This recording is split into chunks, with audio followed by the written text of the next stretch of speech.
जहां कहीं भी हो, प्लीज आप लोग कुर्सी मत लगवाइए।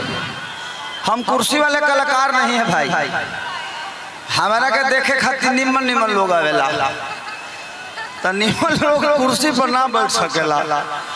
तारा लो भाई कुर्सी जहां भी रे रे रे तोरा मौसी के माथ बनो ना उतरबे रे रे, यहाँ साइल बड़ा हो चल जेबे फिर।